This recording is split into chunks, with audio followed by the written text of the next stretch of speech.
நடந்து முடிந்த சட்டமன்ற தேர்தலில் தோல்வி கண்டது ஏன் என்று கள ஆய்வு குழுவோட முன்னாள் முதல்வர் ஸ்டாலின் ஆலோசனையில் ஈடுபட்டிருக்காருன்றதை பார்க்கிறோம்.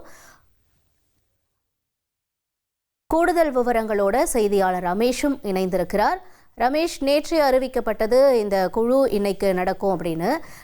என்னென்ன விவகாரங்கள் தொடர்பாக முக்கியமாக இதில் ஆலோசனையை கேட்டு வாங்குறாங்க முன்னாள் முதல்வர் ஸ்டாலின்? எவ்வளவு பேர், 36 பேருன்றதை நம்ம பார்த்தோம். அவங்க எல்லாருமே இப்போ வந்திருக்காங்களா? என்ன நிலவரம்? சட்டமன்ற தேர்தல் முடிவுகள் குறித்து கலாய்வு மேற்கொள்வதற்காக 36 பேர் கொண்ட குழுவை திமுக தலைமை அறிவித்திருந்தது. இந்த குழுவோடு தான் திமுக தலைவர் மு.க. ஸ்டாலின் அண்ணா அறிவாலயத்தில் ஆலோசனை மேற்கொண்டு வருகிறார். திங்கட்கிழமை முதல் 36 பேர் கொண்ட குழு தமிழ்நாடு முழுவதும் சுற்றுப்பயணம் மேற்கொண்டு சட்டமன்ற தேர்தல் முடிவுகள் குறித்தும் திமுக தோல்விக்கான காரணம் குறித்தும் விரிவாக பல்வேறு கலாய்வை மேற்கொள்ள போறாங்க.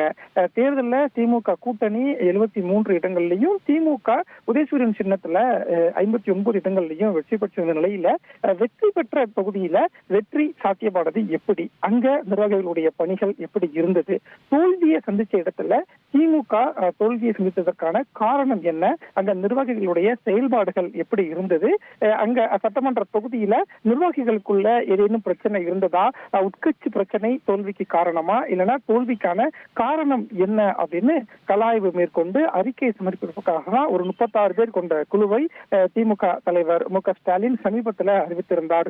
இந்த குழுவோடு இப்போது திமுக தலைவர் மு.க. ஸ்டாலின் ஆலோசனை மேற்கொண்டு வருகிறார். 36 பேர் கொண்ட இந்த குழு எவ்வாறு செயல்படணும் அப்படின்னு ஒரு வழிகாட்டு நெறிமுறைகளை தான் திமுக தலைவர் மு.க. ஸ்டாலின் இப்போது கொடுத்து வருகிறார். ஃபீல்டுக்கு போகும்போது என்ன மாதிரியான ரிசர்ச் எல்லாம் பண்ணணும், தோல்விக்கான காரணம் என்ன அப்படின்னு ஒரு ஆலோசனையை திமுக தலைவர் மு.க. ஸ்டாலின் வழங்கி வருவதை பார்க்க முடிகிறது.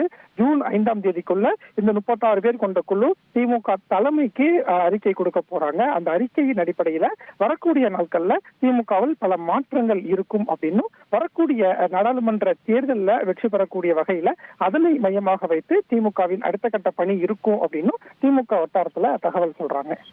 1,28,00,000 மனங்களை வென்ற தந்தி டிவி யூடியூப் சேனல். தவிர்க்க முடியாத தம்ப்நெயில், கலக்கலான கான்டென்ட்ஸ். நீங்களும் இந்த குடும்பத்தில் இணைய இப்பவே சப்ஸ்கிரைப் பண்ணுங்க.